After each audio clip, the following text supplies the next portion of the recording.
EME credit. All right, thank you, David. When we get to the point where we are going to open it up for questions, we will walk around the room with microphones. This particular session is going to be moderated by Dr. Derrick DeSilva. And for some of you that have been to the conference over the years, I've got a chance to see this gentleman speak. He is a wealth of information in this space, the cannabinoid space, as well as I think has taken a point of interest in this subject matter. So without any further ado, I'm going to turn it over to. Thank you very much. Good afternoon, everybody. Thank you very much for being here. I appreciate you attending. What we're going to do is we're going to have, I believe we've got four speakers. They're all going to speak for about 15 to 20 minutes. And after that, we should have plenty of time for questions. This is a topic that has really interested me over the past 5 years. I mean, I've been working in the cannabis space for a long time, but the whole idea of the psychedelics and the benefits, the clinical use of the psychedelics has really, really fascinated me. So we will get started. Our first speaker is Dr. Kelly King. She's the Chief Medical Officer of ReleafMD. And this, to me, is one of those really important subjects of the convergence between cannabis and psychedelics. So I'd love to see how you're going to put this together. No pressure, no pressure. No, not at all. So thank you very much for having me. Again, I'm Dr. Kelly King. I've been in the cannabis space now for almost 15 years. I was one of the first clinics to start in Florida back in 2017. I grew up in Oakland, California, almost ground zero for cannabis. And so it's a subject that's near and dear to my heart. I started getting into the psychedelic space. What do you need? Clicker. Oh, sorry. The psychedelic space about a year or so ago. My clinic is made up of a wealth of patients. As I said, I'm an internal medicine physician. And so the patients that I get are internal medicine patients, which means everything except kids and babies. So I get the rheumatoid arthritis patients. I get the cancer patients. I get the PTSD patients. But I find that all of the patients that I get, or a lot of the patients that I get, suffer as a result of their conditions. They suffer from depression. They suffer from PTSD. I get patients that have had motor vehicle accidents, but now they can't get on I-4 anymore without breaking into a cold sweat. That's PTSD, not chronic pain. I get patients that suffer from anxiety, severe anxiety, and insomnia. All of those things are more mental health issues. And again, as an internist, my mental health game, so to speak, isn't the greatest. I'm not a psychiatrist, but I get a lot of patients that are referred to me from psychiatrists. So the psychedelics have been very interesting to me because it helps so many patients with some of these issues, and patients that have been on cannabis for a long time. You know, as you know, if you've been in the cannabis space, cannabis is great, but it's a tool in the toolbox. You really have to be talking to them about other things that they're doing or other things that they can do. And after 2 or 3 years of them coming to me, 5, 6 years of them coming to me, they're still saying, hey, I'm still depressed.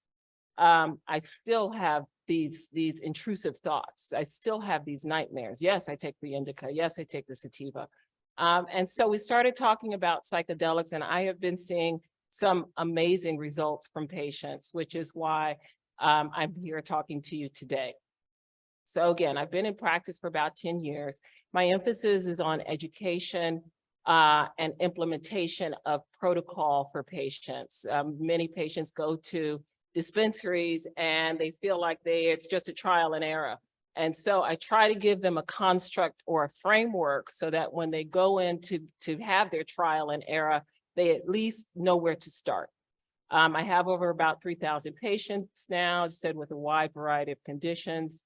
About 25% of those patients have depression, 25 PTSD, 25 trauma, and 25 anxiety. And this is just a ballpark figure. Probably many, many more patients than that suffer with with all of these things. And so psilocybin has come to me. Josh Linney, who will be speaking in a little bit, he started working with me as a patient educator, and we started talking about implementing this.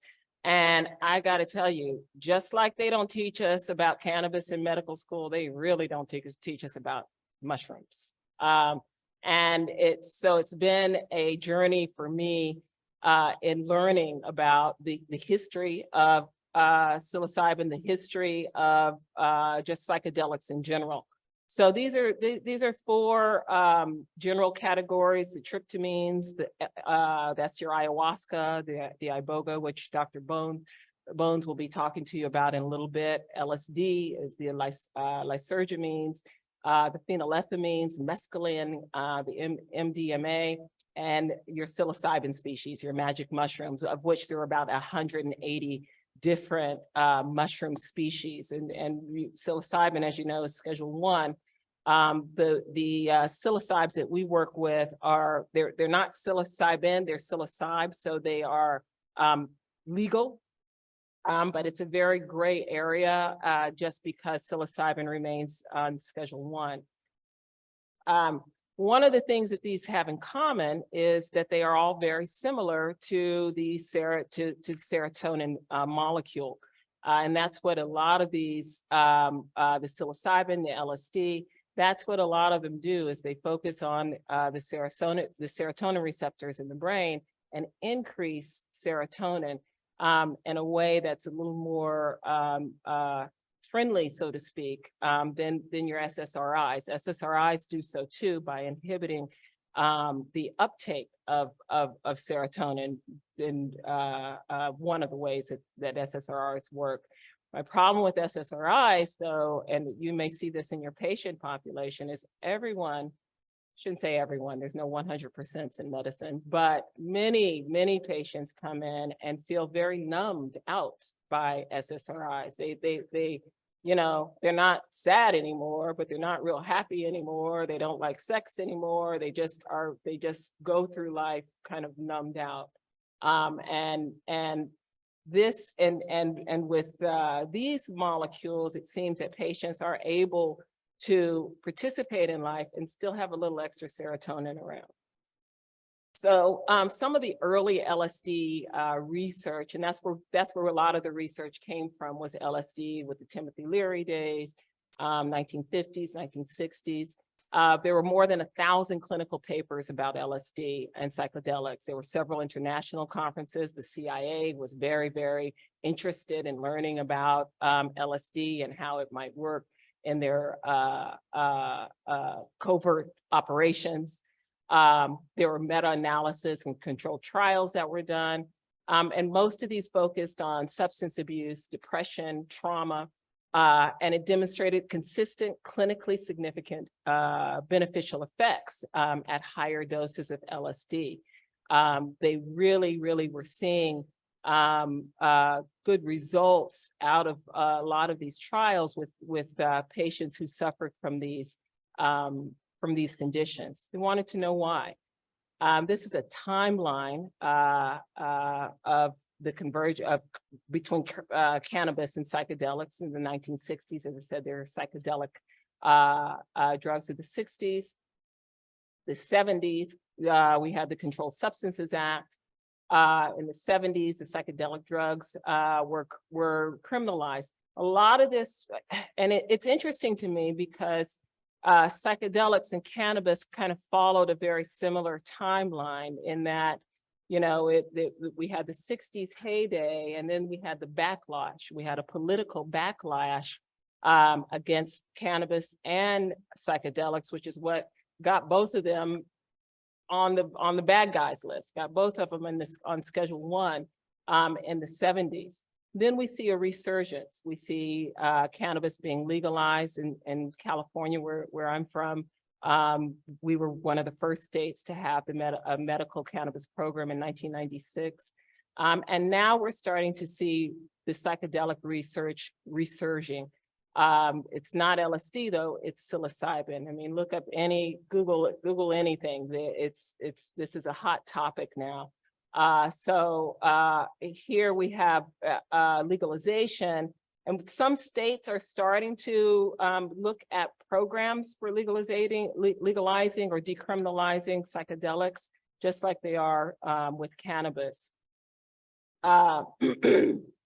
There were 2 independent randomized trials which showed psilocybin had significant lasting effects. This was a Johns Hopkins studies.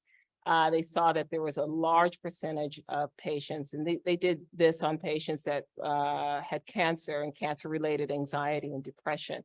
A large percentage of the people rated the psilocybin experience one of the most meaningful of their lives. That's what I'm seeing in our clinics as well, is patients who are coming back saying, this has been a very meaningful experience. It's been a very eye-opening experience. It's a reset, and we'll talk about the default mode network in a minute. But this is what we're seeing, and this is what some of the research has shown. There was an Imperial College study. They probed neural correlates of psychedelics experience on MRI measured brain activity changes with mice on psilocybin. And they saw that there was a rapid and long-lasting antidepressant effect. It was very efficacious in assisted psychotherapy. And they looked at a part of the brain called this default mode network, which we believe is and Dr. DeSilva can probably talk about this a little bit more, but we believe that this is the neurological basis of the self. And we see that there are actual changes in how the brain rewires itself, okay, called neurogenesis and synaptogenesis, and it resets. And psilocybin has the ability to do this and reset our brain so that the pathways and the connections that we once made as it relates to trauma and depression, we make new neural connections, and we have a new perspective on life. And sometimes, when I'm talking to patients, cannabis can do the same thing. It just kind of changes the way your thought process is. And sometimes with anxiety, especially with suicidal patients, they have gotten kind of caught up in this way of thinking about a particular thing, and those thoughts tend to spiral them downward. So if you can find a way to reset and have them think different thoughts, you can really change a person's outlook and perspective. Anyway, follow-up study at 6 months found sustained antidepressant effect, which is huge. So much so that the psilocybin research has been fast-tracked by the FDA, and there are several studies now that involve psilocybin research. So ketamine is another very interesting topic. It's another psychedelic, if you will. It's used in medicine as a dissociative anesthetic for pain control. We use that a lot in the hospitals these days for pain control. However, it's administered off-label for refractory depression. Why? Because it is mediated by the endocannabinoid system, which is very interesting. We'll talk about that. But it also increases your glutamate. The increase in glutamate increases brain-derived neurotrophic factor, which increases, again, synaptogenesis and neurogenesis. And there is a possible involvement of the cannabinoid system there. This is another study looking at the interplay of cannabinoid and NMDA glutamate receptor system. So again, you're increasing your glutamate levels, you're increasing your serotonin, which both psilocybin does, as well as the endocannabinoid and CB2. This study involved CB1 receptors that are involved in the increase in glutamate with ketamine patients. They also looked at the activation of CB1 receptors in stimulating neurogenesis. CB2 receptors drive neurogenesis and improves functional outcomes after a stroke. They used pharmacological blockage of KO, which knockout mice, which leads to impaired neurogenesis. So they found that chronic stress depletes neurogenesis, and neurogenesis had was robust in young mice, but it decreased with age. And so again, the endocannabinoid system, the CB1 receptors, in stimulating neurogenesis, just like psilocybin does as well. So neuroplasticity. Neuroplasticity is another important component of outcomes with psilocybin, as well as cannabinoid research. This brain-derived neurotropic factor is very, very important. Why should you care? It's key neurochemical responsible for the growth and maintenance of neural connections. It helps our brain adapt and learn, and improves all form of plasticity. As research has shown, we can control and we can increase our levels of BDNF. Again, this is tools in our toolbox. If you get more sleep, you increase your BDNF. Exercise increases your BDNF. Nutrition increases your BDNF. Chronic stress will decrease your BDNF. And cannabinoids as well will increase your BDNF, as well as psilocybin. Increase your BDNF, you increase your neurogenesis, you rebuild your brain cells. That is the basis for your antidepressant effects of psilocybin, antidepressant effects of cannabinoids. Is increasing this neurogenesis, increasing synaptogenesis, and increasing your neuroplasticity. Both the endocannabinoid system and psychedelics play a role in this. And this is just another study that I reviewed of the endocannabinoid system increasing neuroplasticity. Antidepressant effects, this all happens in the hippocampus, the BT, with there's serotonin, there's ketamine, and both of those increase neurogenesis, both of those increase your antidepressive effect. So this is an ongoing theme, as you see, and why I've decided to incorporate it into my clinic as an educational tool and as a clinical and therapeutic tool, in addition to offering cannabinoid and cannabis evaluations. So what are our tools? Cannabis, psychedelics, exercise, nutrition, diet, mindfulness, spirituality. All of those are what we need to be talking to our patients.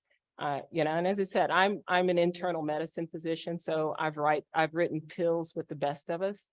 But pills is not the answer here, folks. Pills is not the answer for functional wellness or longevity. And I think adding this as an educational tool in our clinics is something that we need to, first of all, educate ourselves about, so that we can start to educate our patients. Now that it's in popular media, there's more research being done. Our patients will have questions. And I think as physicians and as good shepherds, we should be able to discuss that with our patients. Our objectives at ReleafMD are to provide education for both cannabis and psychedelics, give meaningful experiences, and provide options. So what we've also done is helped with retreats for patients. So we sponsor retreats where patients can go, microdose with psilocybe.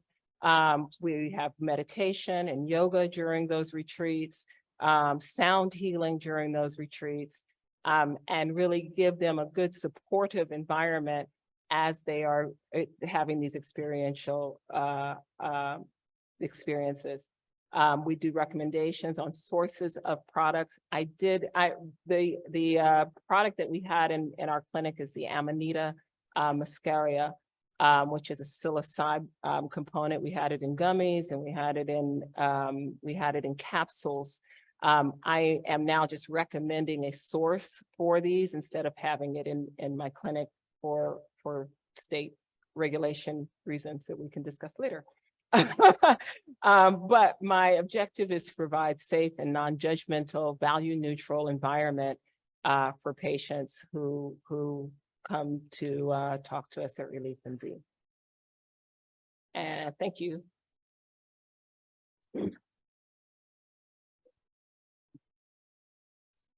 So what did you get from that? You know, the message that I get from the whole world of psilocybin are two things that were mentioned that Dr. King mentioned, and that's neuroplasticity and also neurogenesis. So different parts of the brain have different functions. The beauty of psilocybin is that it rewires, as she said, it rewires the brain in certain areas of the brain. So if you've got a defect, a deficit in the frontal lobe, and you've got something going on there, it can rewire that. If you have an issue going on with serotonin, it can rewire and reset it there, depending on what the etiology of the damage was. So that's the beauty of psilocybin, is that, and there's no downside. You know, the safety data with psilocybin is just incredible. Aspirin is more dangerous than psilocybin. And we've all heard that if aspirin were released today, it would be a drug. It would have to be a prescription. It is much safer than alcohol and tobacco. So there's a lot to this. And you know, the decriminalization of this as time goes on, it's following the same path as you know, the whole cannabis bill. Absolutely. So anyway, it's really fascinating, and it's really, really interesting to me. So our next speaker, and I will ask all of our speakers to keep it to 20 minutes from now on. Dr. King was the only one that got a little bit more time because she's very special. And she's the only one that showed up here. But our next speaker is Dr. Raphael Bones. He's going to be talking about the journey of a Western physician into an Amazonian sacred medicine. So I believe he's on Zoom, and he'll be coming on next.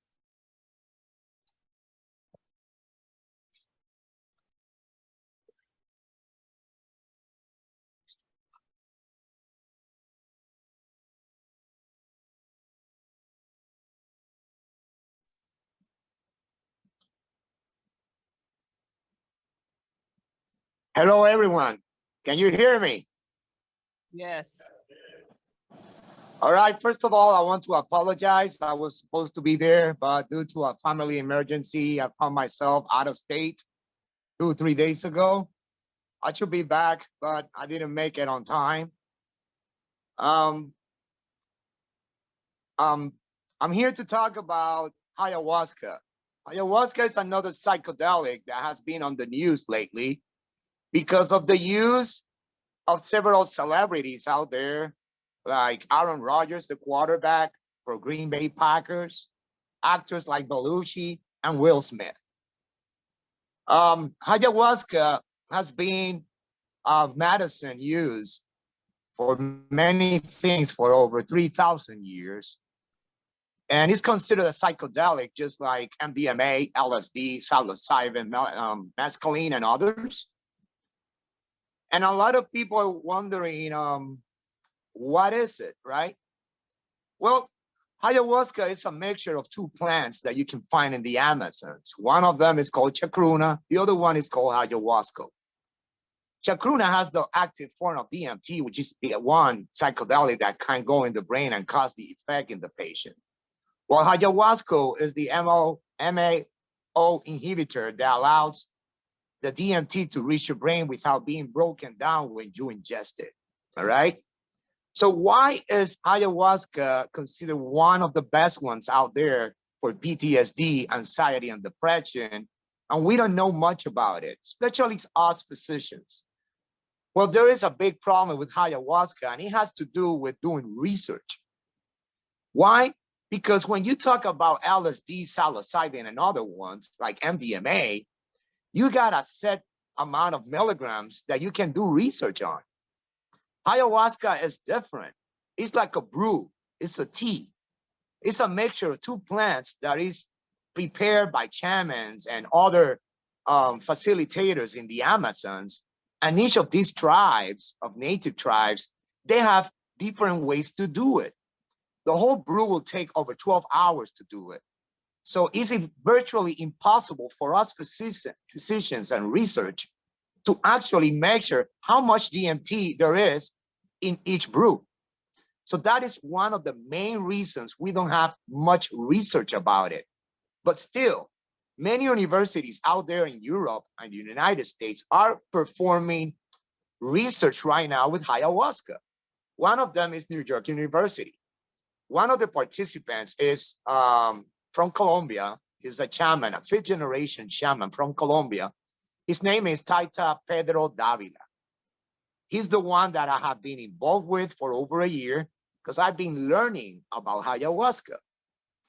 In preliminary results, I can tell you right now that he has been able, in the follow-ups with the university and the research, that 76% of his patients are symptom-free 3 months after the treatment with ayahuasca, which collaborates what is out there in the research, which is not much, right? And research says that 75% of the people, from 70 to 75% of the patients that uses psychedelics are or remain symptom-free after 3 months. 6 months, it's less, it's 60%, 55, 60%. But think about this. We're talking about using a treatment once or twice that is going to be good for the patient for 3-6 months. This is not a treatment that you take every day. And it's very important for you guys to understand that some people just actually prefer to do one treatment instead of taking something every single day, especially pills that I don't have to tell you how many side effects do they have, right? Anyway, a lot of questions that come from ayahuasca is not only how to validate its efficacy, because it's hard to research, right? But how is the process and how does it work, all right? So the FDA right now has psilocybin and MDMA in phase 3 of research. The word out there is that sometime between 2024 and 2025, MDMA is going to be approved by the FDA, and after MDMA is going to be psilocybin. So how long will it take for other psychedelics to come in? We don't know, but you can, because of what I told you, ayahuasca is going to be one of the last ones.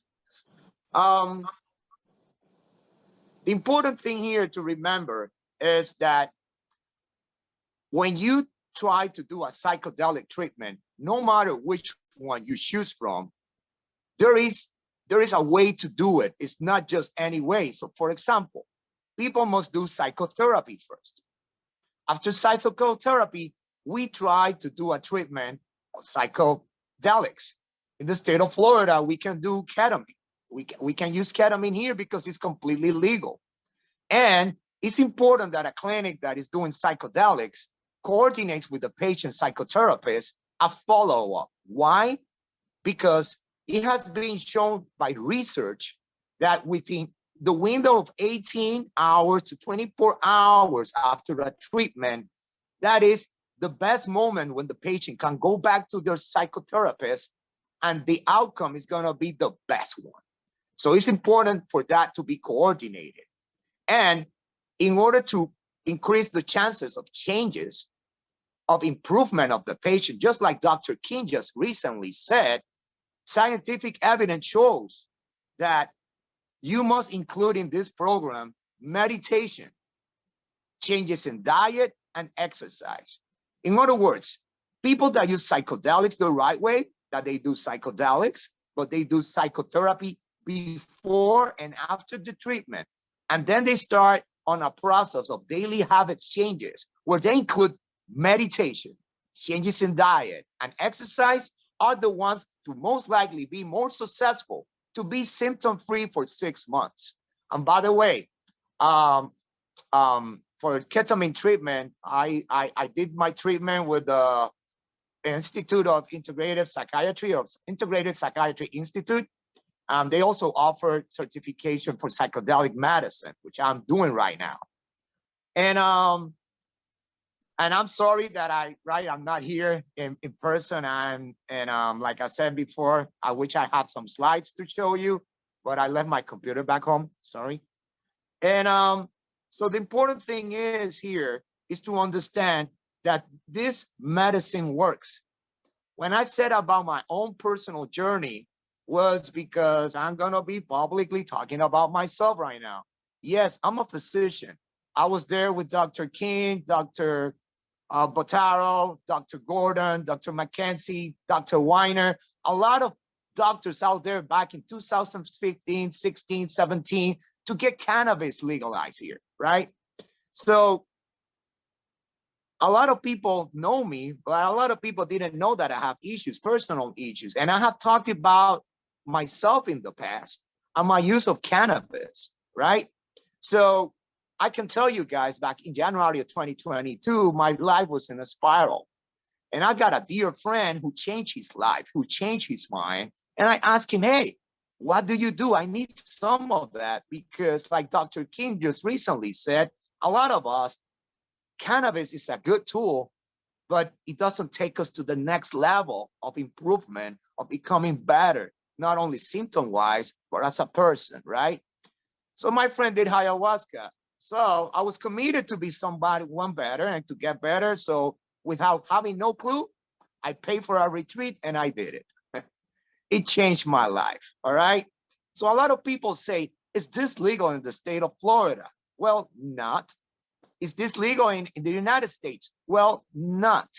So why can we find centers to do a retreat with ayahuasca? Easy. Back in 2005, 2006, the Navajo Indians or native Indian Navajos in the United States, they went all the way to the Supreme Court. Why? Because they went to fight for the right to use their own sacrament in their own religious ceremonies, right?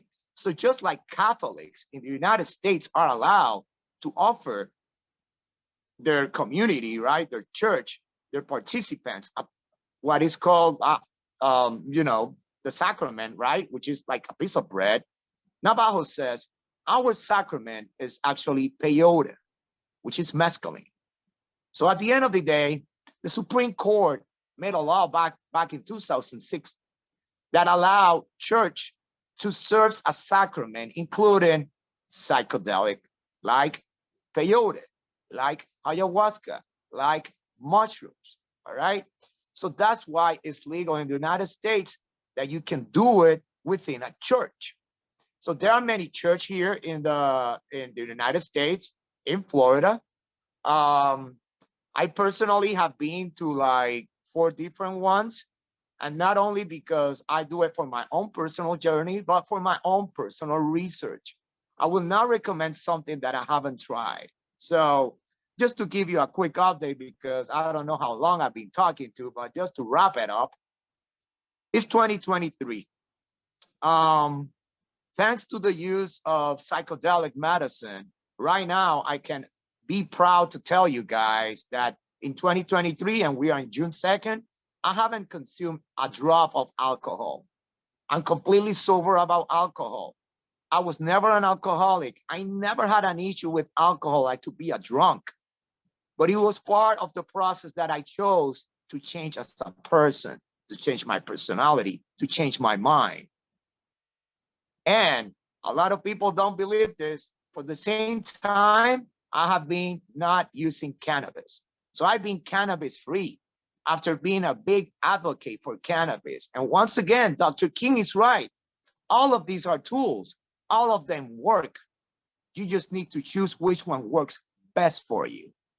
So to everybody out there, in the program, you're gonna see my name, Raphael Bones. Raphael Bones MD at Gmail is my professional email, Raphael Bones MD at Gmail. I committed with the organizers of the FMCCE, that this Thursday, I'm gonna offer a free Zoom meeting to further talk about this with slides and do it more professionally. So those of you who are interested, just send me an email so I can send you the link. Once again, raphaelbonesmd@gmail.com. I'm gonna stay here. I'm gonna participate in the panel. I'm glad that this subject is being brought to be shared with other physicians.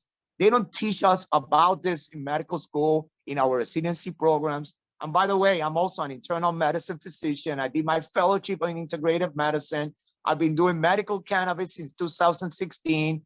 I've been using cannabis. Well, I used to use cannabis for 25 years, mainly to sleep at night for chronic insomnia. And yes, even though I knew that I have anger issues through my life, thanks to my journey using psychedelic medicine, I found out last summer that my real diagnosis was PTSD.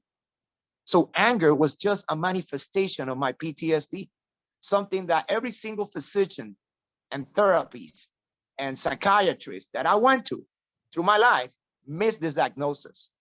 They just missed it. Why? Because we already used to think that PTSD is exclusive for veterans that go to war. No, a lot of us out there, we have PTSD from our childhood, from any event in our lives. So it's very important that we consider incorporating in all our practices, like Dr. King said, a way to identify patients with anxiety, depression, insomnia, mood disorders, and these manifestations to be truly related to PTSD. And keep in mind, guys, June is the awareness month of PTSD. So I'll be working with PTSD, and I'm very glad that I was given the honor and the chance to talk to you here. And keep in mind, if anybody's interested to learn a little bit more about it, I'm gonna be doing a free Zoom meeting this Thursday. And just send me an email, I will add you. And I hope that will, how you say this? It will support and complete the lack of today's performance by me from the distance. I really apologize once again. Thank you. Thank you. Thank you very much, Doctor. And yes, you were the only one that gets an excuse. I know you had a serious family emergency, so we appreciate you taking the time to be here to do that. And I hope you're going to stay for the panel. I believe you're going to, if you can, that would be great. So let's move on to our next speaker, Dr. I hope I'm saying her name right, Dhanabalan. She's going to be speaking on psilocybin as an adjunct therapy for chronic conditions.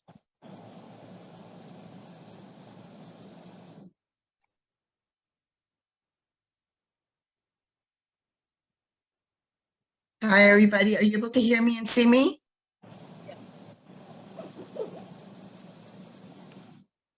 Yes, we can hear you. Beautiful. I'm going to share my screen.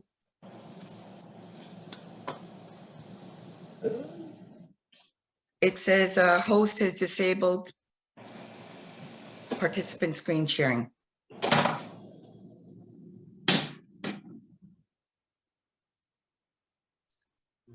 I think you were supposed to send a presentation to Gene, but that would be a question for Gene, wherever he is.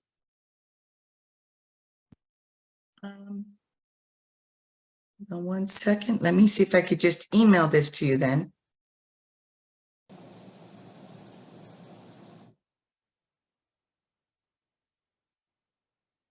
Let's see here.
We'll be there. I think we've got it.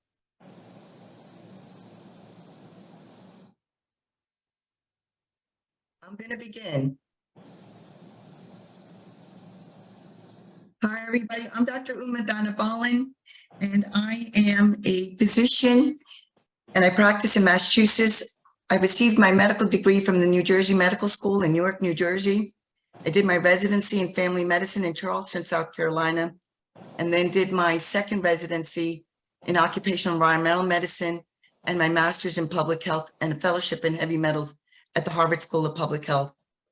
I'm also a certified medical review officer and very proud to say a diplomat in cannabinoid medicine.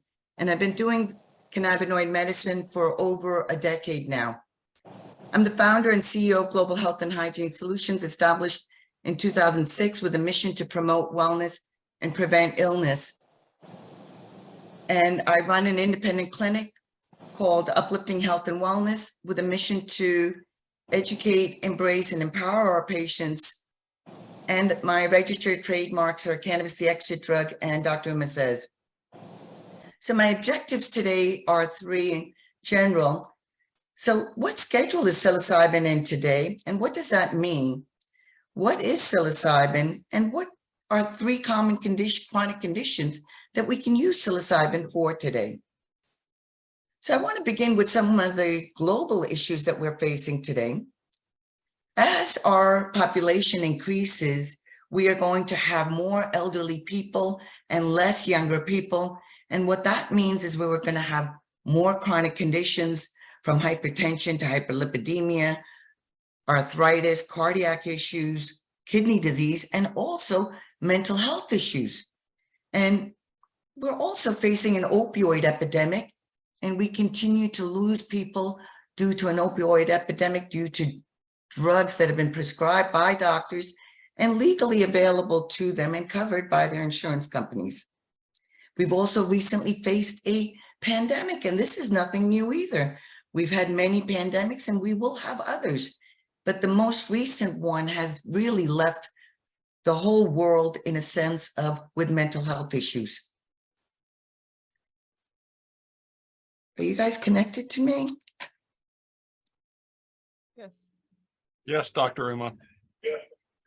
Okay, hold on. I just lost it on my end here then. What we have is that the mental health issue is very prevalent in the general population. It's a major problem for public health, not just here, but globally. And 20% of our patients that have depression as a diagnosis have treatment-resistant depression. Today, we have a variety of interventions, from pharmacological treatments to psychotherapies, and even other treatments for treatment-resistant, but it's still a challenge. The relapse rates are high and it continues to increase. There's limited efficacy, there's intolerance to the side effects, and there's also a delayed onset with days to weeks for these symptoms to really improve from the medications. So today we've got something new, which actually is not new, but new to all of us today in the sense of it's a new tool for treatment, which is psychedelics. So when we talk about psychedelics, there's many that we've recently come across, from MDMA to LSD to DMT, and more recently today we're focusing on psilocybin. And what we understand is psychedelics are a family of substances with similarities to serotonin, which is produced in our body, and they also have an affinity for those serotonin receptors. And what we find is that it's very effective in treating various psychiatric disorders, including post-traumatic stress disorder, major depressive disorders, anxiety, and even substance disorders. And what we understand is that it's particularly binding to the serotonin 5-HT and also to the subtype of 5-HT2A. And what we understand is these serotonin receptors are very densely distributed in the brain and in the very deep levels as well. So what are the roles of these serotonin?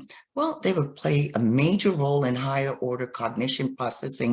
They play a role in aggression, anxiety, cognition, learning, memory, sexual function, sleep, and thermoregulation. And also, they are the receptors that many of our psychiatric treatments, as far as pharmacologic substance, and those treatments are targeted toward antipsychotics, antidepressants, antiemetics, migraine medication, even for eating disorders. What we understand is that psilocybin is in Schedule 1. It's a hallucinogenic substance, and it's classified along with tryptamines. And the common genus substance that we talk about is psilocybin B. And the most common style is the psilocybin mexicana.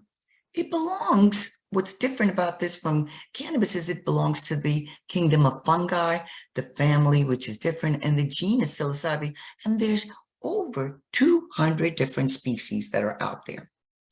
What we understand that this is a very natural occurring hallucinogenic, and it's a tryptamine alkaloid. It was first isolated by the scientist, the Swiss scientist by the name of Albert Hofmann, and he worked for Sandoz.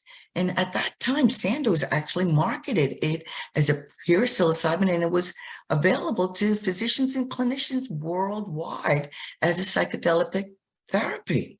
And then because of the scheduling and the changes, it was then placed in Schedule 1. We also know a year later, after he had identified it, we've been able to synthesize it as well. So it belongs to the genus of Psilocybin, and there's many different genuses as well. And what we understand is that it's been used by the indigenous cultures for spiritual reasons, for healing as well. And today, more so for therapeutic things, for various conditions, for anxiety, obsessive compulsive disorder, smoking, even alcohol dependence, and for treatment-resistant depression. What we understand is that most commonly, this is consumed by ingestion. And so once it's consumed by ingestion, it's involved with the GI system. And what we understand is that, I keep getting locked out. Once it's in the GI system, there's actually a phosphorylation, alkaline phosphorylase enzyme that's involved, which causes the reaction to go from psilocybin to psilocybin. And what we understand is that's where it binds with the various receptors having their various impacts. We've talked about how it has the impact in the cortex and the thalamus, and also the amygdala, our mood. What we understand is the effects of psilocybin are very much also related to the occupancy of these receptors and the plasma levels of the psilocybin. Now, this can vary depending on how people metabolize it, what's the receptor capacity, and this is where we look at this as really being personalized medicine, and it can vary from individual to individual. What we understand is that there's psychological effects and physical effects. In the physical effects, we see increased heart rate, muscle relaxation.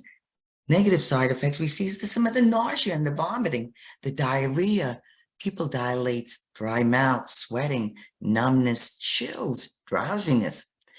On the other side, we see heightened sense, restlessness, trouble focusing, disorientation, even trouble thinking at times, tension, anxiety, paranoia, depression, and panic. So they have a heightened sense of the environment. And it really depends on where their environment is, on how their effects can be as well. So when we look at this as a systemic approach, it affects the respiratory system with even a little sense of a hypoxia. It affects our GI system with the nausea, the vomiting, and the diarrhea. The kidney system with acute renal failure. As far as the ocular, we said dilation. Cardiovascularly, we see tachycardia and increase in systolic blood pressure. Auditory, there's enhancement of the sounds and even some distortion of it. And other things is that we see the yawning, the hypersalivation and the mild sedation, just to mention a few things. And again, how does it make you feel? And this is what we feel, is that you might feel relaxed. And on the other side, some people get anxious. Some people may feel sounds and colors, and it affects different parts. And very rarely we see this hyperactivity and consistent psychoactive effects that can linger for some patients as well. What we understand is that there's a real systematic mechanism in how this is metabolized. And there's different types of markers once it's metabolized. And being that it's a lipophilic molecule, it can be, goes to the brain, and also with the receptors, once it's activated there, it has a regulation in patients as far as depression and also suicidal ideation. And another pathway can affect their cognition. In another way, it also affects neuroplasticity. And again, what we're learning is relearning, reset, as Dr. mentioned earlier. What we're understanding is it can have a potential for multiple chronic disorders, obsessive compulsive disorder, different types of psychiatric disorders related to cancer patients, treatment of depression, cluster headaches, addiction, also just a sensation of well-being, and multiple types of psychiatric disorder. What we understand now is also people are microdosing, and also there's benefits and challenges. Some of the benefits that we see is that people find improved mood, and if that can help people, and it can be used as an adjunct to decrease their stress, feeling better socially, cognitively, increasing their energy, and reducing their anxiety and improving them physiologically, it can be an adjunct therapy. But we face challenges, could it interfere, the legality, the social interference, still the stigma that's related with it. And also we still don't understand it, and we still need much more research that is being done now. There's a few studies that have been mentioned earlier that really show that this concept of using psilocybin is an option, especially for treatment-resilient illnesses related to major depression. We're seeing it even for follow these patients over time, that it's working 1 month, 3 months, 6 months, even 12 months. So it's able to be sustained. What we also understand is that it's something that we can see as a new treatment option, but also something that can be combined, again, as an adjunct treatment. What we understand is that with patients with tobacco use disorder, alcohol use disorder, substance use disorder, this can be used. And what we're seeing is that in double-blinded studies, it is working better compared to placebo. Where is it, legally or not? Well, it's in Schedule 1. And what does that mean? What that means is that there's a high potential for abuse, that there's no current medical use, and there's a lack of accepted safety under medical supervision. In the United Nations level, that became illegal in 1971 when the Convention of Psychotropic Substances happened. In Massachusetts, where I am, things are changing. We've got 6 communities where they've decriminalized it, and my office is in Cambridge. So I'm able to talk about this a little bit more, and our patients are also curious. Many of them are microdosing it and using it as well right now, or want to use it. So Dr. Uma says cares, because really what I'm really looking at, what are the choices out there? What are the alternatives? What's the research? Education must be done. And can it be a solution for different problems that we face today? Anything that we look at as alternatives, I have 5 pillars. We need to make sure legalization happens with it, or at least decriminalization. We do need laboratory standards because we need to know what we're given. Is there safety concerns? Can people grow this? What are the different kinds of products we can make from it? And definitely education is what we're doing today, is a very key factor. Here's some research articles, and I want to leave you with some of my very basic hardcore facts, which is safety first, do no harm. And this is where psilocybin and some of the new psychedelics can be incorporated as another tool. Whatever we learn today, my philosophy is reach one, teach 10. Take this knowledge, learn it yourself, share it with others, and even healthcare providers and the people that you love and care about. One of my famous quotes is, cannabis is an entrance to a better quality of life. It's an exit drug from pharmaceuticals, narcotics, alcohol, and nicotine. And now we have various psychedelics that can also be an entrance to a better quality of life and helping people remove or maybe even lower some of the more dangerous things. And I want to say cannabis is an exit drug because it is helping people improve their quality of life, and also for death and dying in palliative care and hospice. Our youngest is 2 in our clinic and our eldest is 98. And I truly love what I do. And I want to say thank you to everybody and for the opportunity to be here today. I'm sorry I'm not there in person, but thank you all. And the future is very bright.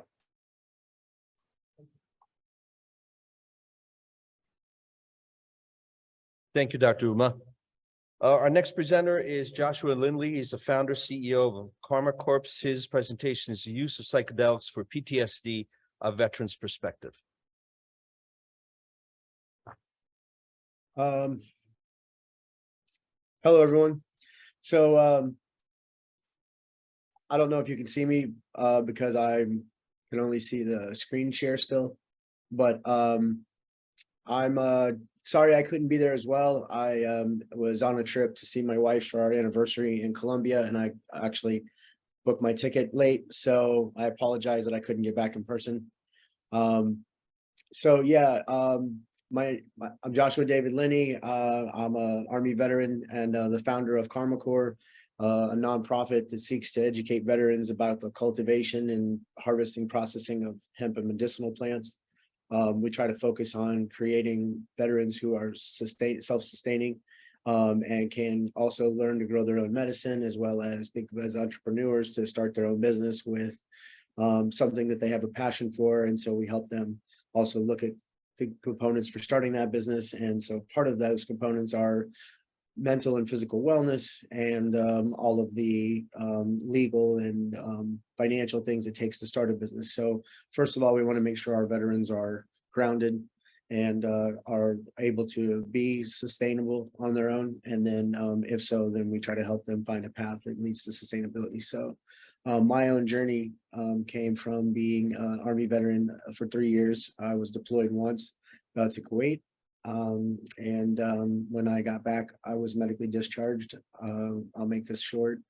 I wound up at UCF to go to school and was using cannabis to manage my PTSD, the depression, the anxiety, the night terrors. And so the VA kept diagnosing me with all these things, and they kept wanting to give me prescriptions. And I was successfully using cannabis and some psychedelics to manage these conditions very functionally. I was taking 21 credit hours in college, my 3rd semester, right after being discharged. I was on the dean's list. I was doing very well. I was told by the VA that if I didn't quit using drugs, that I would lose my benefits, and we didn't know they couldn't do that. So we used to believe them. And so I had to come off the cannabis. And so what I did was look into more psychedelics that were shorter lasting in my system.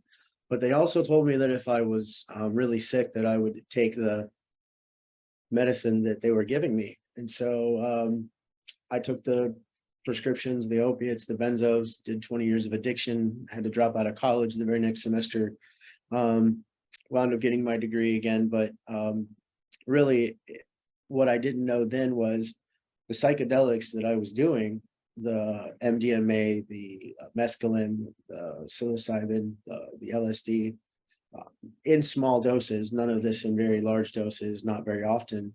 But I would always find myself in these groups with other veterans, it seemed, who were also processing some of the same things I was.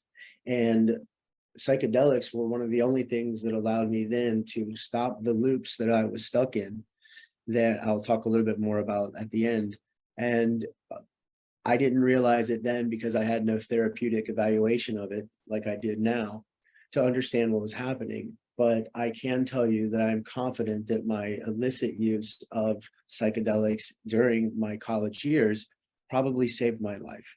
And it was unfortunate that I wound up having to do 20 years of pharmaceutical addiction to the VA. But thanks for cannabis becoming legal in 2017, I started that path as well. CBD, for those who don't know my story, got me off of 19 years of addiction to benzos in 6 weeks. I found it at a gas station, got $100 worth and put on a calendar, and it helped me break my 19 years of addiction to Xanax. And then a couple months later, medical cannabis I got on. It helped me break a 20-year addiction to opiates at that point in about 90 days. And so shortly after getting into the cannabis industry and the cannabis space and becoming an advocate and becoming a speaker and an educator at conferences like this for Gene before, I started back down the journey of psychedelics when the conversation came out about 4 or 5 years ago. And what I found now with the understanding I have is that what I didn't know then was that psychedelics were doing something that was really important that I had no control over, and that was helping me slow down this area of my brain, the default mode network.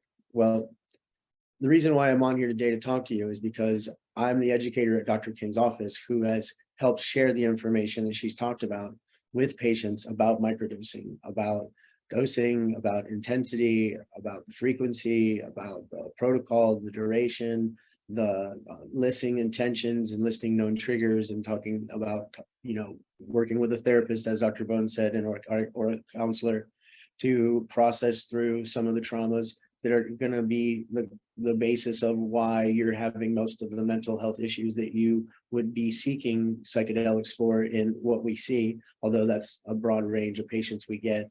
But the idea is that we want to teach patients who are already really interested and going to find a way to microdose or macrodose with psychedelics because they have an interest in it. They've seen it on TV. They watched the Netflix series, How to Change Your Mind.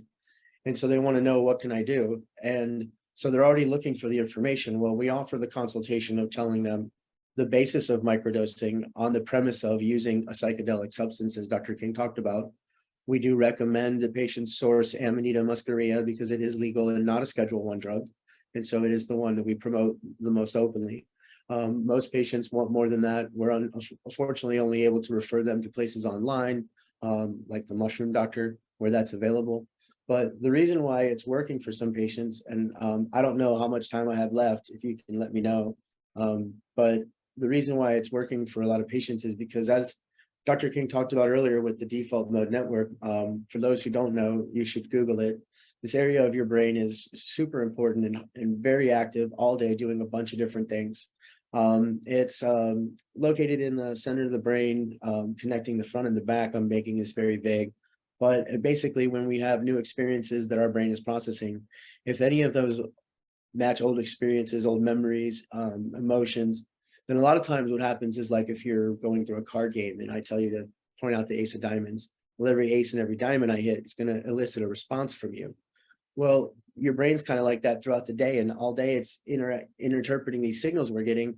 And a lot of times, if one of them is matching an old a memory we have, it'll elicit the same emotion and defense mechanism and coping skill of fight or flight response. And so even if the situation isn't there, we're still deflating, letting our brain know, hey, it's not a tiger behind the tree, it's a rock. We don't have to be afraid of it, even though to our brain, it's always a tiger, because if we assume it's a rock and it's not, we're dead. So we constantly are in this flight and fight all day with our brain interpreting signals. So this default mode network, in the meantime, is also responsible for your experiential self, that little narration that's going on about how what's happening is interpreting who you are. And it's also responsible for our theory of mind. That's your ability to imagine the emotional and mental state of another person, which is essential for moral reasoning. Rumination, anytime your brain daydreams or wanders, or you have self-incrimination, when we get stuck in those loops of thought. And so what happens with PTSD, like myself, is I would get stuck in these loops of thought. And what we see is that default mode network, because it's doing all of these things at once, a lot of times we don't realize we're in control of it. So it's processing signals, it's thinking we need to run, we're telling it we don't. We're also watching a tape from the past. It's responsible for time travel, going back and playing tapes over and jumping to the future for forecasting. And so all day we're not realizing that we're not taking the time to really be aware of what we're doing, and we're kind of being overrun with some of these intrusive thoughts and these repetitive memories and these trauma cycles. And so when that happens, it can become very overwhelming for patients. And so what we try to do is teach them about how the research shows that psychedelics have the ability to decrease activity in that area. And as Dr. King said, that decreasing in the activity allows a rewiring to where now needs to be new routes of communication created. And there's all these new networks in the brain that are created during the experience. And we don't have all the information on all of the substances and all of the effects, but we do know that the psychedelics that are out there are all affecting this default mode network in a similar way, because the response from patients is similar when using them. And so we're connecting patients with this information and hoping that they can put a more therapeutic application to the use of a psychedelic substance when they decide to use it, because we all know, just like with cannabis, if a patient wants to use something, they're going to find it, and they're going to also get it whether it's legal or not. And so at least this way, if the patients we know are going out to look for this products, to use these products, we're trying to give them a therapeutic basis and some tools for their toolbox of how they can understand the area of their brain that's going to be affected, what's happening during that time, so that they can slow down some of that cognitive processing and stop automatically attaching emotional responses to things. Because when you turn off the antivirus and you start giving your brain prompts, you can start becoming more aware of the choices you're making and why, and not be so automated and be doing everything so involuntarily and subconsciously. And so that's what we're trying to teach patients. Stop spending 60% of the time in the past and 30% of the time in the future.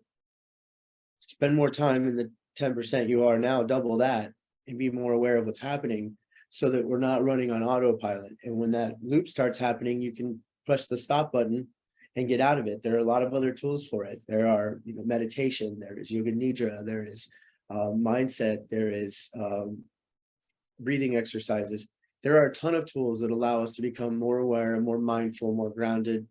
Psychedelics, we're learning, are a way for us to fast track that process so that patients have less activity in the default mode network and more of an ability to have fun and be euphoric and a little more carefree and have a non-ordinary state, which is what you're in when you're under the influence of psychedelics. And in that non-ordinary state, you get a perspective that is different from the one you're typically in. And for a lot of patients, that's enough hope that when they come back out of the non-ordinary state, they actually don't need to take the product again. They don't need to be on medicine every day.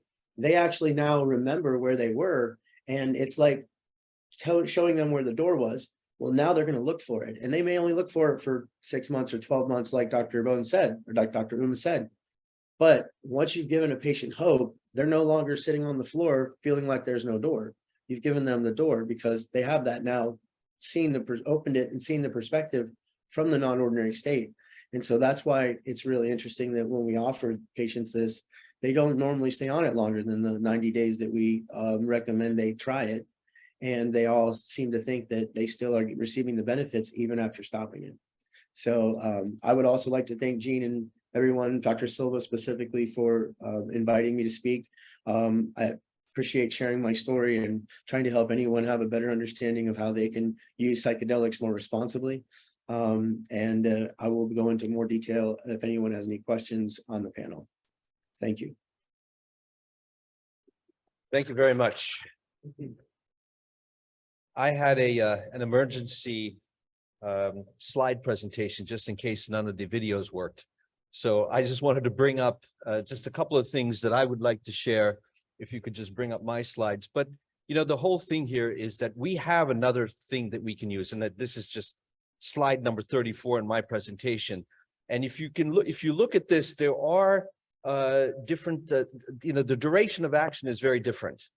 There are a lot of variables that this depends on. What's the individual's mindset? What is their body type? Believe it or not, have they used these before? What level of tolerance do they have? And all of this is dependent, a lot of this is also dependent on the dose. You know, are you microdosing? Are you taking it up to a full 20 milligrams or 25 milligrams, where you're really going through that, if you will, that trip, as people want to call it?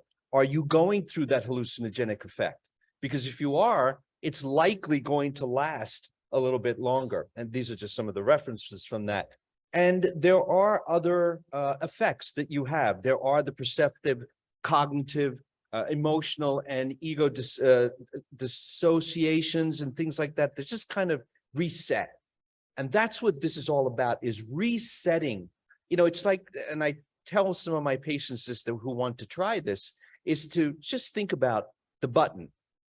You know, when the Hubble telescope failed, what the researchers and what the scientists said was, we don't know what's wrong with this. Why don't we just turn the power off and re-put it, just plug it back in? And guess what? The Hubble telescope worked.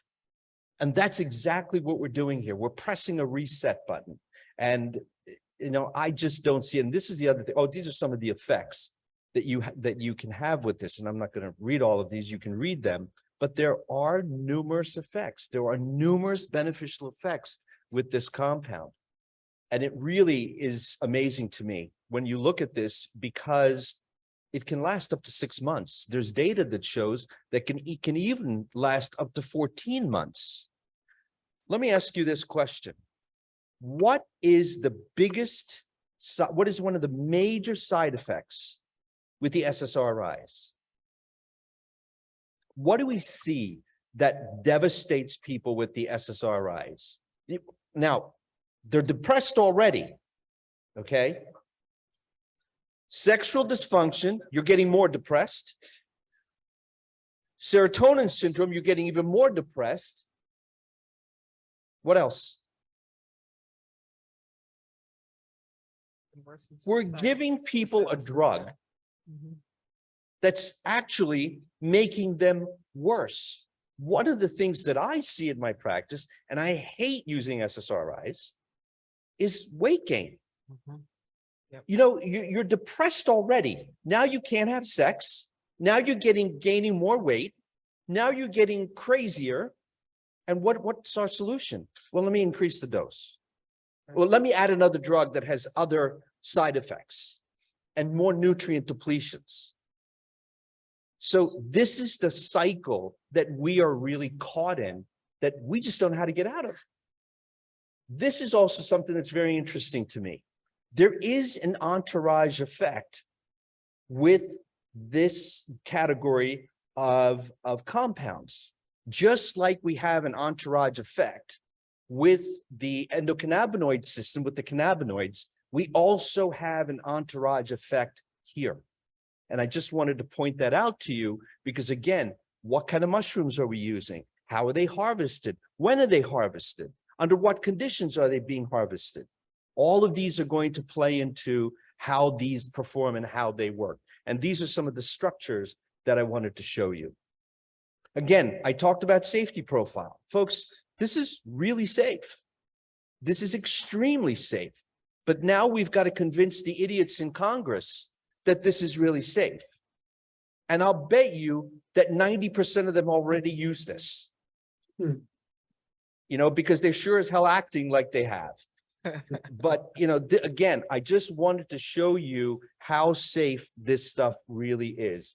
It's got a better safety profile compared to nicotine and aspirin. I don't know if that's a good comparison because nicotine and aspirin are actually horrible. And lethal dose is far greater than the effective dose. So again, these are all, if you look at the references, this is all safety data that I wanted to show you. This is again, legal status. It's interesting to me that in 2020, Washington, D.C. voted to decriminalize a select few plants and fungi psychedelics such as mescaline and psilocybin mushrooms in Washington, D.C. Thus my comment about legislators and some of these people using it. So again, this is just in conclusion, you know, there are a lot of things that we can do.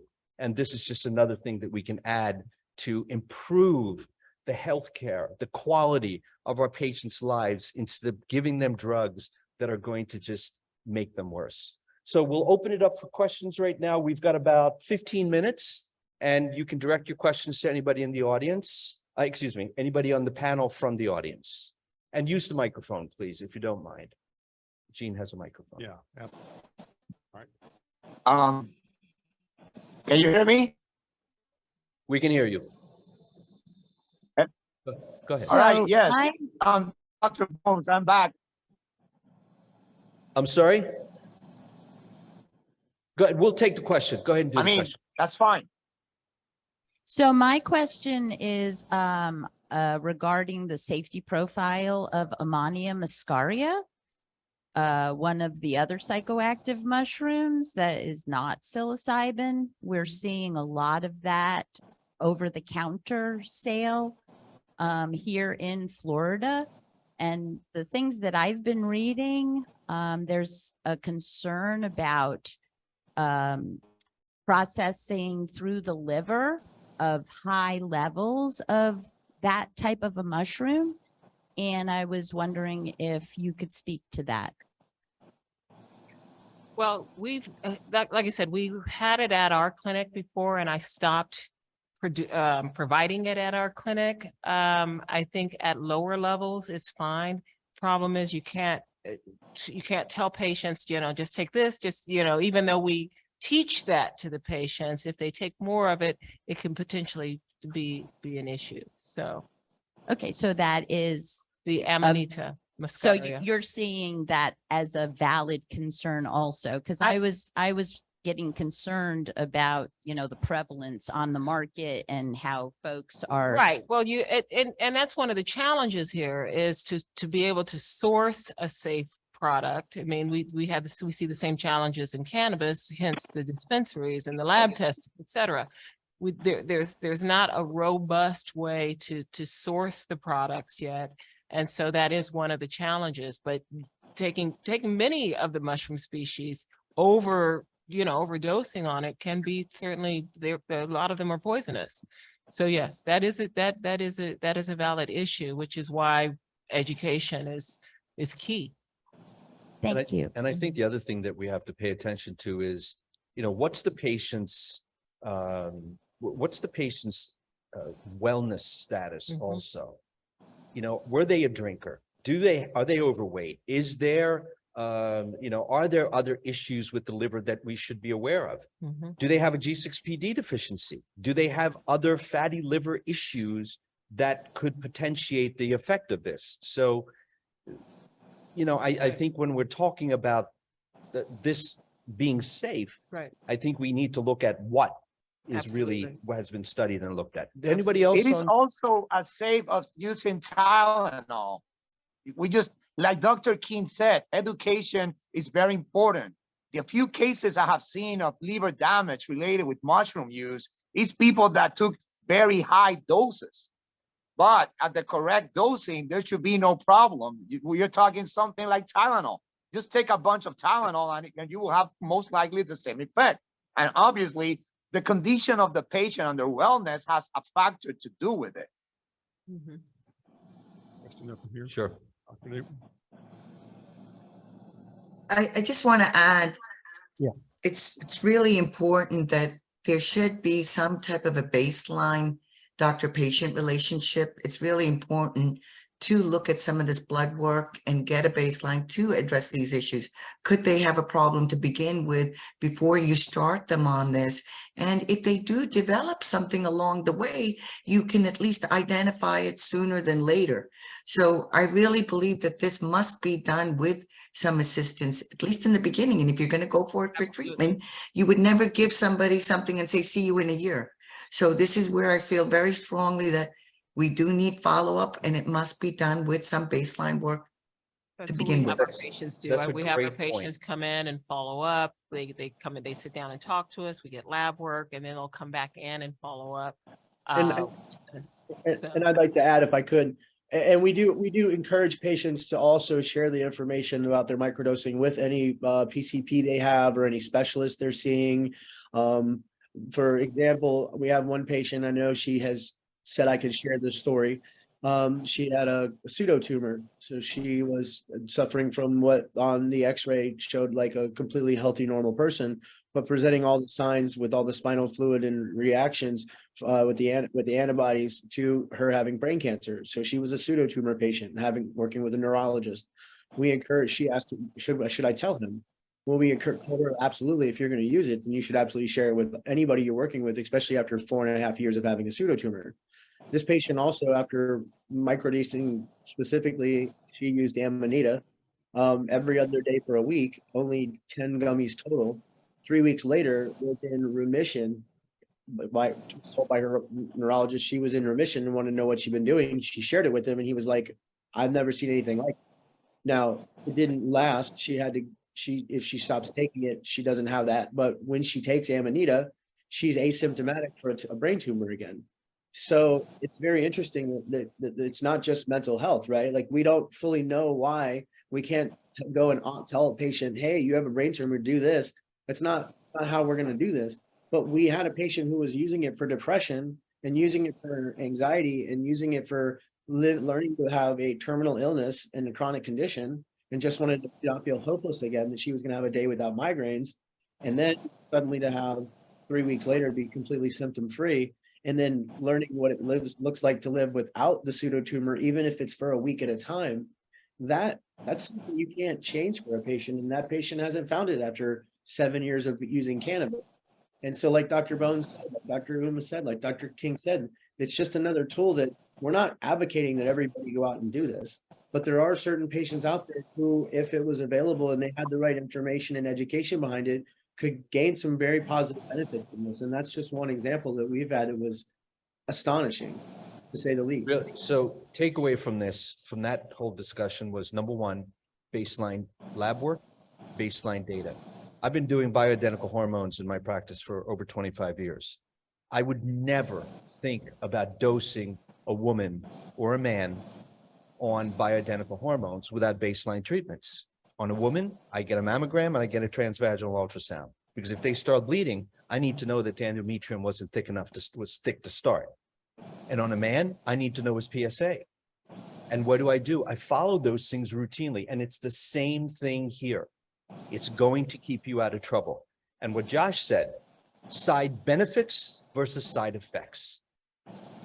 When we use plants and what God's created, we have very few side effects.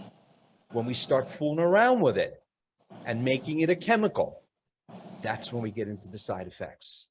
So again, keep that in mind. Sir, you had a question? Yes, I had a, actually, it is kind of related to what you just mentioned. I was specifically asking Dr. Bones. He said it was as safe as acetaminophen. I was wondering, at what dose is it as safe as acetaminophen? And then two, do you have any studies that actually monitor the actual liver function test, ALT, outphos albumin levels? Dr. Bones? Sorry. So, Hang on, Dr. Bones. sure, go ahead. So it is a two-part question. So part one is, you said it's as safe as acetaminophen. At what dose is it as safe as acetaminophen? And the second one is, do you know of any studies that have tracked liver function tests such as ALT, AST, alphospholase, and albumin? All right. Research on plant-based medicine is not as extensive as medication for obvious reasons. I have not read all the research, but what I mention is, through my experience and what I have seen in my clinic, and I've been practicing medicine right now for over 20 years. I have only seen a few cases related to what you guys mentioned of the use of mushrooms, all right? But as few I have seen, for example, when I mentioned Tylenol.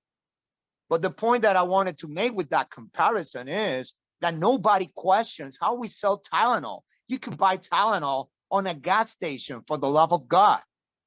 And nobody questions. And Tylenol could be very dangerous. And just like the doctor mentioned, I don't start nobody on statins for cholesterol. I use a protocol to every single patient that I start on statins. I give statins for only 30 days, and in 30 days, I check their liver. So that I do with all the prescriptions and everything that I do in my clinic. But then again, when we talk about psychedelic medicine, we're gonna go further as most research is done and it's approved. By the way, I'm a good friend with Dr. Javier Muñiz. He used to be the FDA doctor in charge to oversee every single clinical trial of psychedelics in the United States. I went to medical school with him. I found out last year he was the main guy in the FDA. And like I said, he's already in phase 3, 2 of the psychedelics, which is Psilocybin and MDMA. But what the doctor mentioned is that overall, including CBD, that you can buy CBD gummies even in a gas station, the monitoring is not that necessary because it's not that harmful. Actually, CBD is not harmful at all. So are they studies? There must be. Have I read them? No, I have not read them. So like I said, I just mention it out of my experience, and we all physicians here know what capacity of damage Tylenol has and statins, which are, you know, one is prescribed and the other one you can buy in a gas station. Yes. Hi, thank you. I have a question. In Florida, what is the legality of recommending something like psilocybin? I mean, can I do that as a practitioner? But psilocybin is Schedule 1. Yes. So how do we talk about that with patients? right. So it's a very gray area in Florida. When we were doing it in our clinic, it's this psilocybe. So it's not psilocybin, and we're not providing the product. We're providing the education and the dosing protocols and recommending sources that we've sourced for the product. But it's a gray area in Florida. I see. Can I add? Yeah, So, And we don't, and you know, like cannabis has a program, medical cannabis program from yes. state to state. We're not there yet with What about product? psilocybin. How do we? so can I add something? So Yes. when we originally got the product, it was labeled psilocybe gummies when we carried it. It's not technically in the psilocybe family because it doesn't contain psilocybin. So what we were recommending patients use, and the reason, understand that we weren't recommending the product because we think it's the safest product out there. To one of Josephine's points, we were recommending that if patients were going to try a psychedelic, that they try and access one that's not going to be a Schedule 1 drug like psilocybin. They would probably look for Amanita muscaria because it's legal in every state for other than Louisiana. So it's not going to land them in jail ordering it online. And we don't want patients to go out there and commit a crime. We're not going to encourage them to do something federally illegal. So can you encourage your patients in your clinic to use psilocybin? No, because you can't recommend them using a Schedule 1 drug. But you can talk to them about the practices of microdosing psychedelics as a premise, as an educational baseline standard of some of the tools available online. And so that when that patient goes out there and sources whatever product they're going to get, whether it's Amanita or psilocybin or LSD or MDMA for their depression or their anxiety or their PTSD or their social anxiety or whatever, you know, their car accident, their divorce, their rape, their war, their whatever they live through, then at least that you're giving them the tools so that they're not recreationally using it without any direction. Because part of the importance of using psychedelics, especially with the incorporation of neuroplasticity and neurogenesis, is you have to create intentions. If you don't create intentions around using the product, then you're just letting your brain run wild. And when you hear of people having a quote bad trip, a lot of times what they're mostly describing is they were overwhelmed by an unexpected experience because they weren't prepared for it,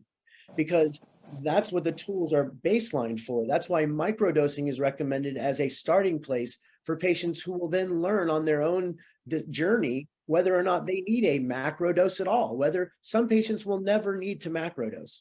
Some patients will learn very early that, hey, I think this could be really good, but I need a bigger punch. And those patients at least will have a better understanding from starting at a microdosing education standpoint, how they're being affected, what area of their brain's being affected, and how they can best use intentions to use that time in a beneficial way to rewire their brain to create options around trauma that are healthier coping mechanisms for them. Good points. Good points. Dr. Bones? Yes. To the doctor that asked the question, I would like to compare this to cannabis. We legalized it in the state of Florida since 2016, but I can tell you that I was already educating patients that already use cannabis before that year. So right now in my clinic, like everybody's saying, I don't encourage nobody to do it. I don't sell it. I don't cultivate it. I don't have the product, but I do offer consult on psychedelic medicine for those patients who somehow they got it because they bought it, because everybody knows that weed was not sold for the very first time in Florida in 2017, right? So the same thing happened with magic mushrooms and other substances out there. When I do a consult in my clinic, is to educate them. I just educate. Education is key. So we gather the knowledge because I'm ready. So a patient comes in and say, hey, doctor, I bought this. I got this from a friend or from a cousin, right? Or like we already mentioned here, and I would like to take this opportunity. I read the book, How to Change Your Mind by Malcolm Pollan. Netflix came out with a documentary series on that book. The book is 500 pages long. There is no need to read the book. Netflix did a wonderful job summarizing it in 4 episodes. To the point that before I do a consult with a patient in my clinic, just to talk about psychedelic medicine, the homework is to watch that series. So every doctor out here right now in this conference, just look it up. How to Change Your Mind by Michael Pollan. It's in Netflix. It's 4 episodes. And it's a great way to gather the basic knowledge that you need before you sit down to actually talk about psychedelic medicine. Michael Pollan is a journalist, but he did an excellent job doing research, getting evidence, found out in the National Institute of Health, many libraries, documentaries out there. And he put together a good book that I read. And actually that book was the book that inspired me to learn about psychedelic medicine, because it's not only something that I can offer my patients, but that I use on myself. And my change was awesome. The other series that I would recommend, and many of you out there must have known about, Dr. Joe Dispenza. Dr. Joe Dispenza is a great speaker out there, teaching about meditation and wellness and oneness and a lot of things. He doesn't mention psychedelic medicines, but the theory that Dr. Joe Dispenza teaches helps you with psychedelic medicine to really gather a more comprehensive understanding of what we're trying to do to change our mind. So Amazon Prime has a great series by Dr. Joe Dispenza, and it's called Rewired. Those 2 series, Netflix and Amazon Prime, I strongly suggest, because if you want to read the book, Dr. Joe Dispenza has 2 great books. Number 1, How to Become Supernatural, and the other book is called Breaking the Habit of Being Yourself. Thank you, sir. Any other questions?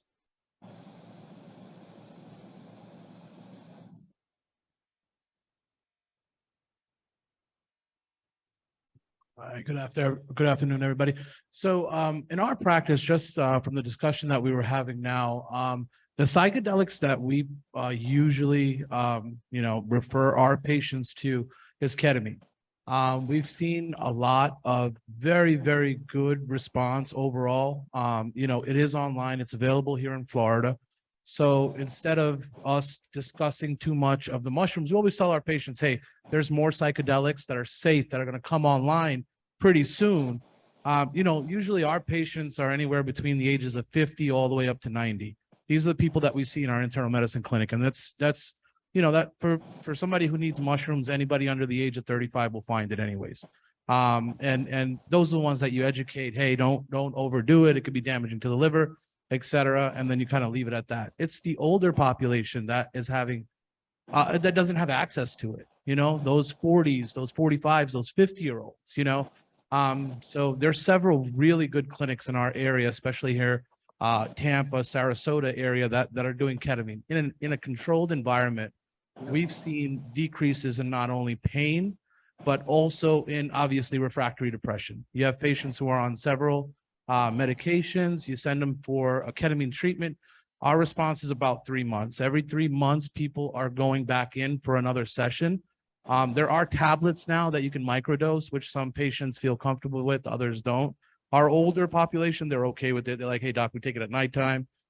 You know, it kind of mellows us out, keeps us quote unquote stable. And that's what we're looking for as physicians. On the pain side of things, especially with the opium being such a big deal, you know, we want to get our patients off of opium as fast as we can. Therapeutic window on opium is very, very small. So toxicity happens quickly, and nobody has to, we don't really have to talk about that much. But when treating pain, if you can take the underlying depression away with a safe drug, you'll see a significant reduction in your pain patients also. So these psychedelics, when they come online, are going to be as good as cannabis was when it came online. So just to the point that the doctor made, there are psychedelics available, and the ones that we're using, pretty, I mean, you know, just case by case. You know, it's not for everybody. But if you do have refractory pain or refractory depression, there's several really good ketamine clinics in the area. Ketamine is an excellent choice. I'm not saying that ketamine is not an excellent choice. It is. It's the one that involves more neurotransmitters. I have worked with ketamine myself, and just make sure the following: ketamine, the bioavailability of ketamine is very important in treatment. So we know we got 99% if we do it intravenously. If you do it intramuscularly, it's 92%. I personally like to offer it intramuscularly because it's safer. All right. Keep in mind that ketamine works. It really works. It's very important to make sure that you're giving the patient the right dose. There is a range to use for by kilograms by the patient. It's very important to do it in the safe way, especially the first time a patient is exposed to ketamine. Oral ketamine, even though it has become a choice right now, scientific data show that it's not that good. It's not good at all. And one of the reasons, especially myself, I have not mentioned ketamine here, is because we are in a medical cannabis conference and we are advocating for the use of plant-based medicine. So if you ask me any day of the week, I would rather recommend a mushroom, a piece of cactus, a piece of plant, that any pharmaceutical pill or treatment out there. But does ketamine work? Yes, it works. But keep in mind, go to a place that have a good, safe protocol and a place that offers psychotherapy. Going to doing ketamine without psychotherapy is a big mistake. It's very important that there is a coordination between the medical treatment and the psychotherapy, especially a psychologist that is certified in the use of psychedelics. That will be the best choice. But there are many psychologists out there who are willing to learn, who are willing to call me, discuss over the phone, what is the treatment, what are the target, and this coordination between the clinic that does ketamine and a center of psychotherapy is very important. It's key. Is the most important part of the success of any ketamine treatment when you're talking about behavioral mental conditions. For pain, yes, it works for pains. But ketamine, sir, make no mistake, ketamine works. Ketamine is legal in the state of Florida. My only comment on that is first your comment about older patients. Did you say 50? So, you know, just be careful with your chronology as you make statements. Okay, Start at that's 65, that sounds better. getting a little better. You know, you 40-year-olds, 30-year-olds, you gotta watch you guys. But yeah. 70 is young. Yeah. Hey, I would just like to add that at Dr. King's office at ReleafMD, we do also host a 1 hour support group for our patients who are interested in doing the microdosing and have gone through a consultation and who are actively integrating.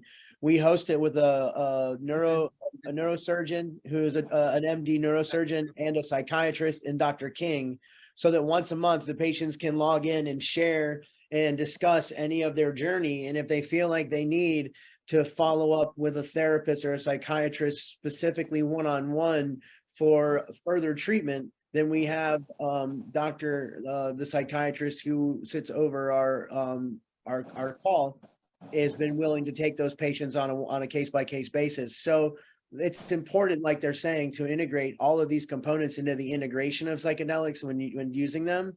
And so if you don't have those tools in place to put the patients in an environment where they're going to be able to make therapeutic improvements, then you're just basically giving them access. It's like basically the card mills giving people cannabis cards without education about cannabinoid receptors. You know, you have to give patients the right environment so that they can use a product therapeutically, or you can't hope for them to successfully do so.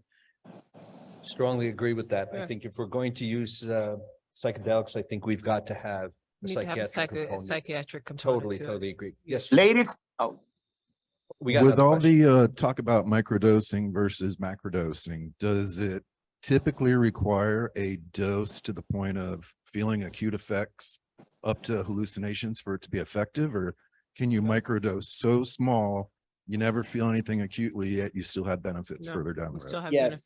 We still Yes. The answer I mean, is that the microdosing starts at as low as 0.15 of a gram and lower.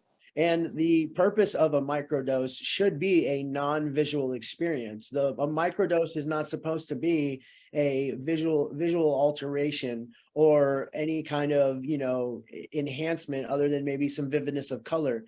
The purpose of a microdose is so that the patient can be functional and so that the dose can be unnoticed, but still have a small fractional improvement on helping them slow down some of the amount of automated processing that comes with that default mode network and gives them that access to that additional neuroplasticity and neurogenesis that's not typically available to them. Mild Yeah, increases in Joshua, serotonin. you're talking specifically about psilocybin, right? Yeah, más o menos, yes. Pretty All right. much. Yes, but Also with things like ketamine too, even with ketamine, like I know that there are, and even like the LSD trials, like there are other fractional doses of psychedelic products out there that have been used with efficacy at doses that would not put somebody in what they would normally describe as a non-ordinary state, if that answers your question.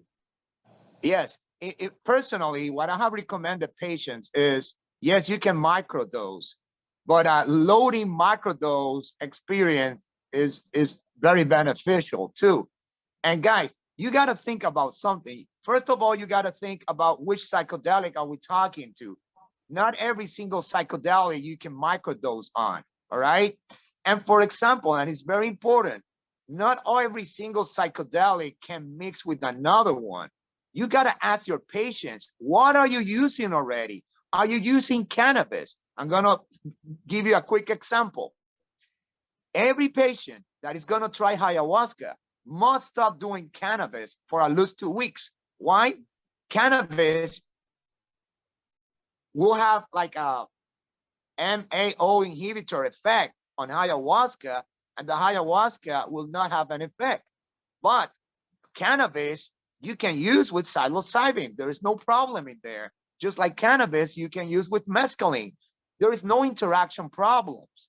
So it's very important when you talk to the patient to ask them, what are you using? Not only medications, right? But anything that is over the counter or anything street drugs or any plant-based medicine because of the interactions. Somebody spoke about dosing. Dosing is very important.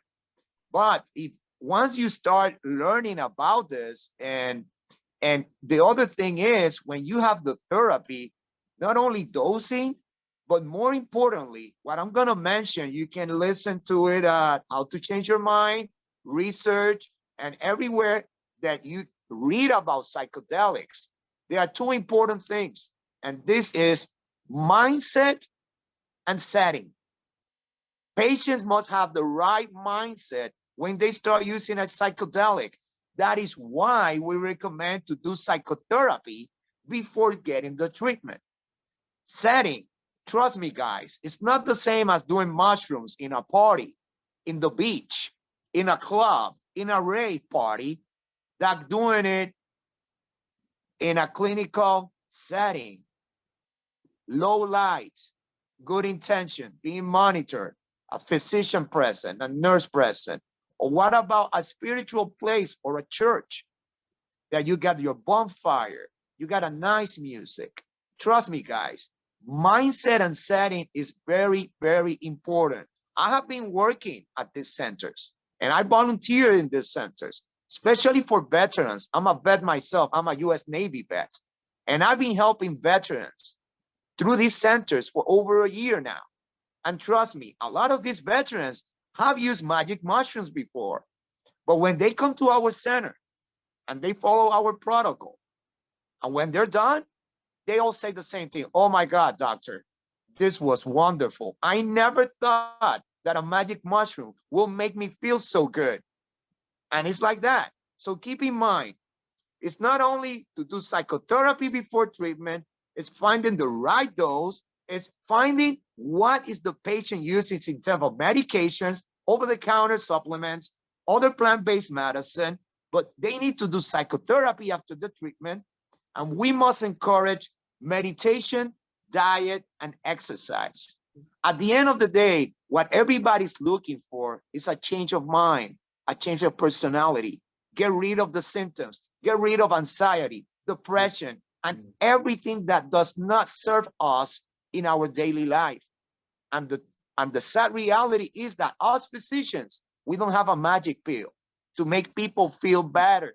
And it don't matter the age, because trust me, 2 weeks ago in a veteran ceremony for ayahuasca, there was a vet lady that was 68 years old. She's a retired psychotherapist herself, behavioral therapist. And I was surprised to see her. And trust me, I kept my eye on that lady all night long. She worried me because she was 68 years old. She behaved greatly. And then the next morning in integration group, she told us her story, and it was a wonderful, wonderful experience for her. So this is not only for young people. The age has no number when you talk about this kind of treatment. Do we adjust dosing? Yes, we do. Of course we do. Do we talk to the patients? Yes, but that's why it's so important. Psychotherapy, an interview, spending 1 hour before the therapy, not the same day, a week before. It's very important for us to coordinate that for the treatment to be successful. And Thank you. sorry, guys, but Dr. I Bones. gotta go. Yeah, we got to go too. One more question. One quick question, real quick. Any Can't hear you, ma'am. Any experience with using it with dementia, Alzheimer's? You know, we were talking about neurogenesis. So I was just wondering.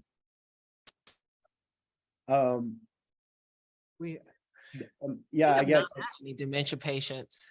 So, I have not had any experience with dementia patients. It's a very good question though, because of the neuroplasticity.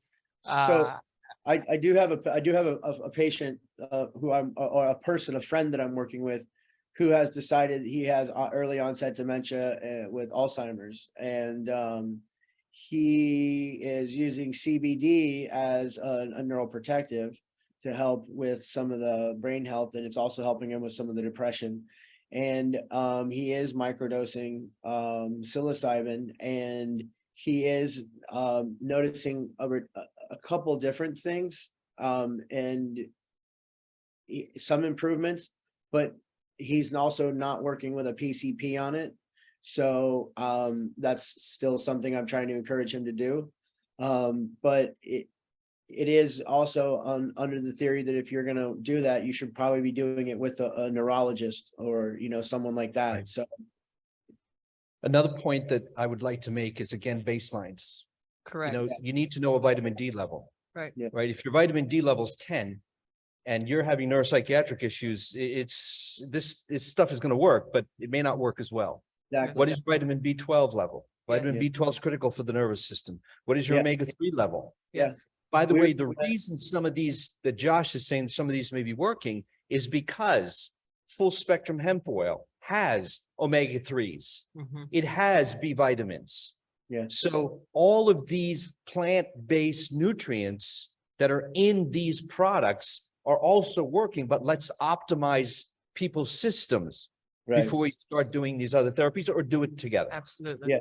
Yeah, we recommend niacin, a B3 supplement, for patients who are microdosing. especially. Probiotics, Yeah, and all of those things. also lion's mane, which is a really supposedly, really good for a neuroregenerative. And so there's some theory out there that it can help with some of those things too. So it's not just, psilocybin, we talk about psychedelic mushrooms, but there's a bunch of mushrooms out there that have a ton of benefits that we recommend to patients as well that just are not psychedelic, but they're extremely beneficial and essential. Wonderful. I just want to add, with my patients, we've had experience with dementia. And also the part about nutrition, I think it's very, very important. The first thing I try to really spend time with is to find out what my patients are eating.